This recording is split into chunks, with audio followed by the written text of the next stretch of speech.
All right, welcome to both day 10 and 11. So today we're going to basically look at dot plots, stem and leaves, histograms, box plots, and percent bars.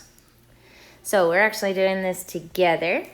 That means get ready to do this one.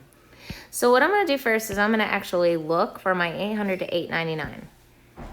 So I got 1, 2, 3 of them. Now I know on this one that this one checks. And this one's only 2, so that one does not check. Now this next one, I'm looking for 5. 5, and then look here, 8. 8. And then I've got another 5, another, ooh. This one's not 5, so this one's actually 6. So I've got 6, 8, 5, 3.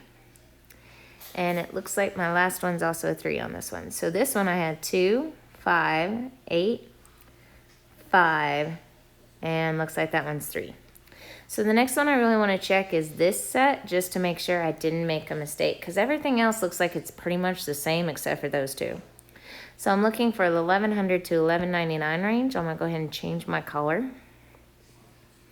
So anything that starts with 11, I've got 1, 2, 3, 4, 5, 6. So I now know that this one is for sure my answer and that one's not. Please do not just check one. Make sure you are checking 2 different numbers. This one, I'm going to basically figure out my box plot. So I'm going to zoom this in. That way it makes this easier on me. Remember, I've got to find the medians. So I'm going to start by crossing off or underlining each side till I get to the very center. Now, 1, 2, 3, 4, 5. 1, 2, 3, 4, 5. So I've got an even amount, which means my median falls right in between these two. I box everything else because my median is not there. That's what that line is. This is my median. So now I'm going to look at all my box plots. So I know my box plot has to be, for a median, 8.5. Which as of right now, shows all of them except for that one being 8.5. From here, each side again. So now I'm looking at for 7.5. And look here, this one's 8. So that means that one's also wrong. 2, 2. I'm looking for 10.5. And of course 6 and 14. So this was my box plot. And literally, guys, whenever you have an even amount, you box one side of the median, and then you box the other side of the median. Now, if you have an odd number, your median is the one that would have been circled. But since we have an even number, my median is right here between them. So, median right there, instead of having a number circled. All right, let's go look at day 11. Hey, looky. We've got some stem and leaf. So I know that this right here means 12. So all we have to do, we're looking for the one that's not supported. So I'm looking for the one that's between 10 and 20. That would be 12 to 19. So 1, 2, 3, 4, 5. And then it's saying is more than 40. Well, considering there is no 40, I would say we're probably good with that because I do not see a 0 right there. The most common number of items is 15. So let's see here. We've got, out of 15, we've got 1, 2, 3. That is, so check all the other ones that have a double. 22, 30, 31, 48, 49. So yeah, it looks like B is going to be the most common one. The range of items sold is 37. So range, all we have to do is take 49 minus 12. Okay, that is 37. So that means we did something wrong. So this is when we check our stuff. So we have is greater than the number who sold more than 40. Hey, look at that. Somebody didn't read. 1, 2, 3, 4, 5, 6. Uh-oh. That means that one was our answer because I wasn't reading. Guys, this is why you want to really read and pay attention to what your questions are asking, because these are easy mistakes that can be made, as you can well see. Now, this is an easy mistake that can easily be fixed by checking every single one. So if I would have just checked all of them and didn't look at that last one, I wouldn't have said, there's an error, there's a mistake. This is why I want you to check every single answer choice. All right. Half the students drank. So we're looking at students recorded the amount of liquid each drank in a day. So half the students drank. So remember, each one of these little bars right here, and that would be the red, the blue, the green, and even the little black over here. All of these are each worth 25%. So this is worth 25, this is worth 25, this is worth 25, and this is worth 25. So if it's asking about half the students, that means I could have anywhere, let's go ahead and add these up real quick. So 24 and 36, in the middle of that is 12. So each one of these little halfway marks is worth 6. So this would be 78. This one right here is 90. And then this one right here would be 114. So I could say quite a few different numbers. I could say 30 to 78. I could say 60 to 90.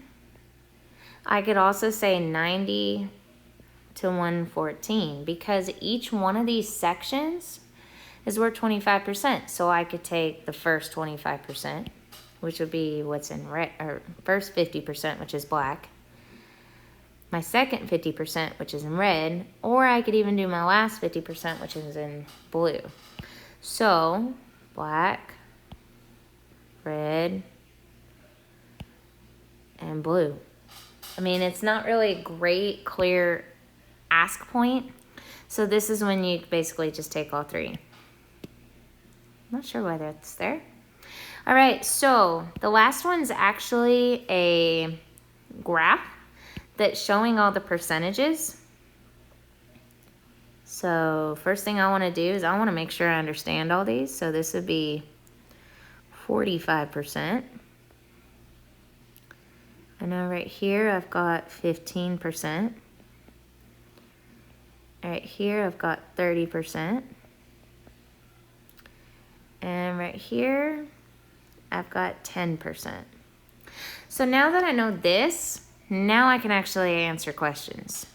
So I have category 1, category 2, category 3, and category 4. So I'm going to make that bigger for me.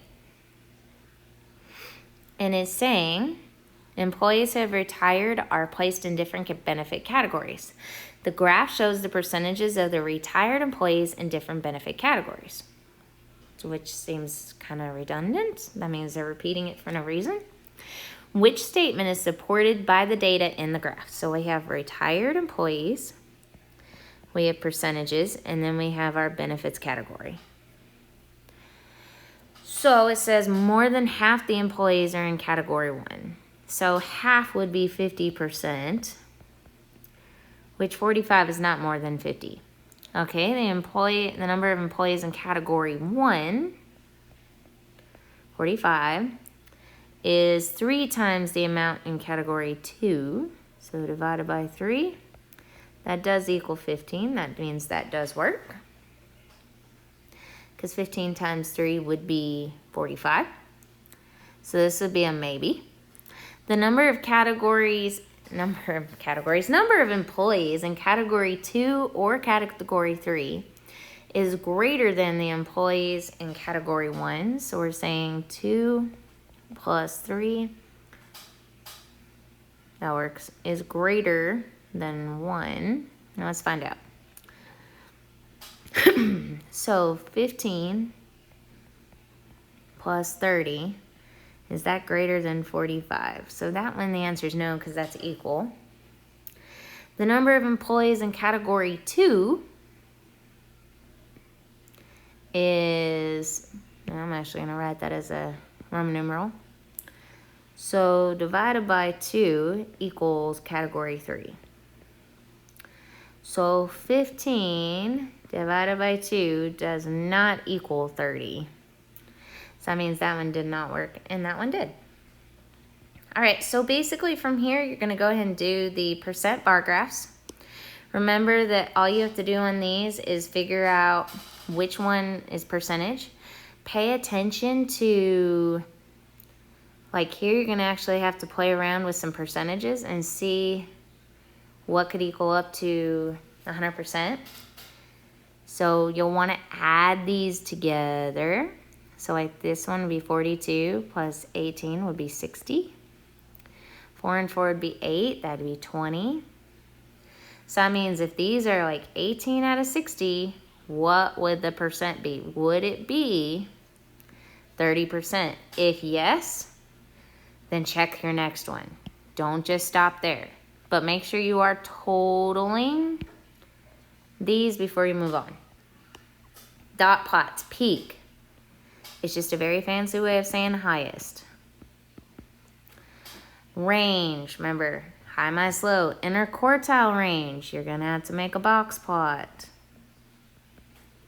Median, you should know median by now. We use that a bunch. Relative frequency, remember, I want the percent or the percent as a decimal. Make sense? Hopefully, yes. If you guys have any questions, just make sure you're asking, and hopefully you've got everything done because you do have a quick check tomorrow.